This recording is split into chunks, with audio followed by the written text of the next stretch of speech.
Yeah, well, the second phase is the continuation of the first phase.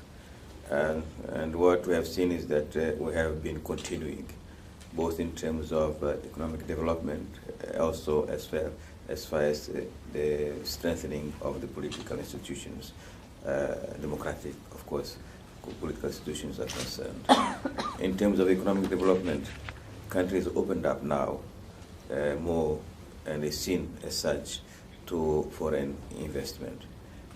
For example, we have companies that are working in mines, that are investing in forestry to produce pulp, and as well as in other areas of industry. In terms of political strengthening, our situation is that our decentralization program is going on well, both at the municipal level as well as at rural development as such. What that means, it means that beyond the fact that they are given resources to work with, they are the ones who decide how to make use of these resources. And in rural areas, situation is changing, and it's changing fast and quite fast.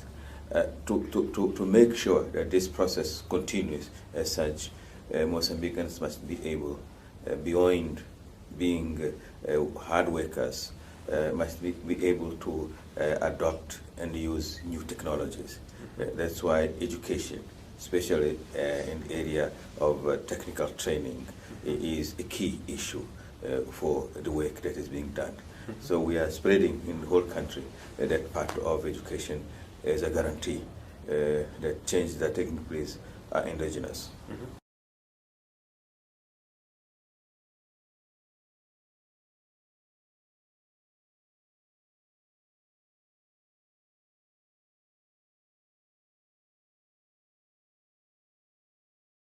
Well, one is to continue to have a macro economy in terms of management, continuing the path that we are taking. You know that with the situation in the world, our currency also suffers the impact of that.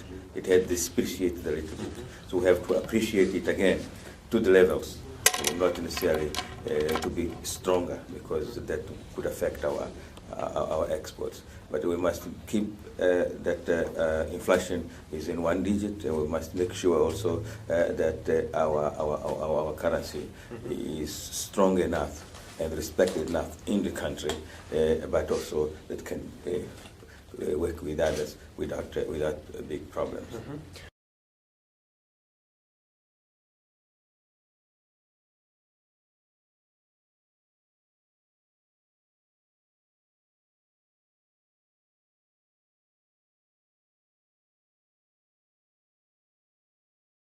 First of all, Mozambicans are smiling, and this is very important from the human point of view. If you go to any city in Mozambique or any area, they believe that you are a friend.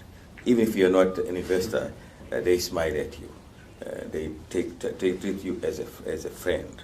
Secondly, the process of bureaucracy is lessening more and more. Of course, it's something that will take longer, but today it's easier. And in cases we target investments. If we need some sort of investment, government ministers, they themselves get involved in trying to attract that investment to Mozambique, say that we need that investment. It is important. And because of that, we are seeing that there are many more investments coming in. But of course, we need to go beyond that again, so that our institutions work easily with investment. For example, you know that we have CPI. CPI is an organization that aims at attracting more and more investment. Yes. So this CPI is being refurbished so that it can respond to the new demands.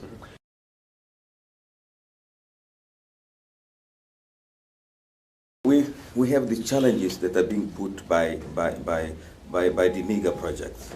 For example, if we talk about coal, coal is somewhere 600 kilometers away from the port of Beira, or almost 1,000 kilometers away from the port of Nacala. Infrastructures are not yet as strong as we would like them to. We have the railway, but the railway must be able to carry more cargo than it does today. We have the ports, but the ports need to be able to handle more cargo than it does today. In certain cases, you need to do some more dredging so that you can have bigger ports and have economy of scale. So challenges is how to make sure that the system of logistics works properly so that it can cope with an increasing production of coal in the country. That's one example. The second example that we can have is in forestry. We are having investments from companies from Norway, from Finland, from Brazil, from Portugal. All of them want to continue to produce, or they want to produce timber so that they can be used later for pulp. So it is starting. So it's moving. That means that the country will be changing fast in rural areas as a result of that. But the areas, as we were talking, besides those, I'm talking about mega projects, that we are badly in need is the area of small and medium projects. As a result of the fact that we have food that must be processed, we must be able to trade easily so that products do not suffer in terms of transaction costs due to whatever reasons. And also we have, of course, tourism. Tourism is an attractive area. People are investing in building hotels, etc. That's why we can see in many areas in Mozambique now construction is something that is coming up fast. And construction material production also is another area that's coming quite fast.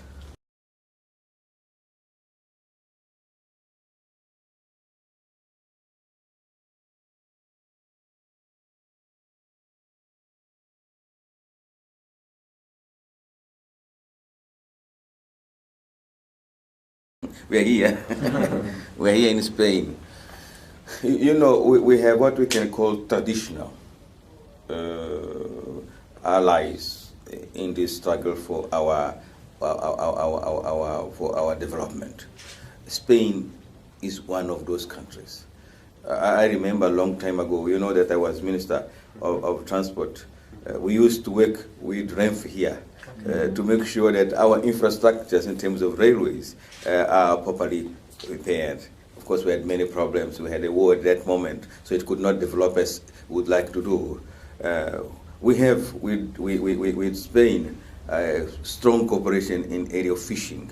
Particularly the fishing industry in Mozambique was developed with Spain cooperation. So we expect, of course, to go beyond that. We expect that in the industry of processing agricultural products, that also will go.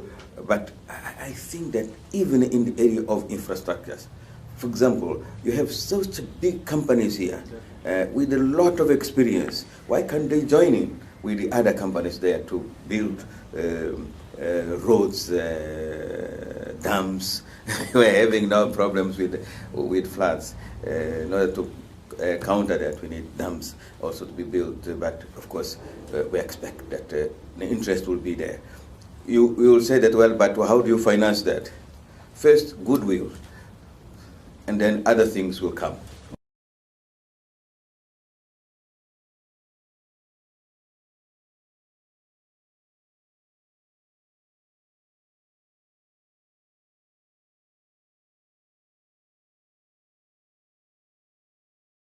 As the man who gave an important and unforgettable contribution in the fight for development in Mozambique.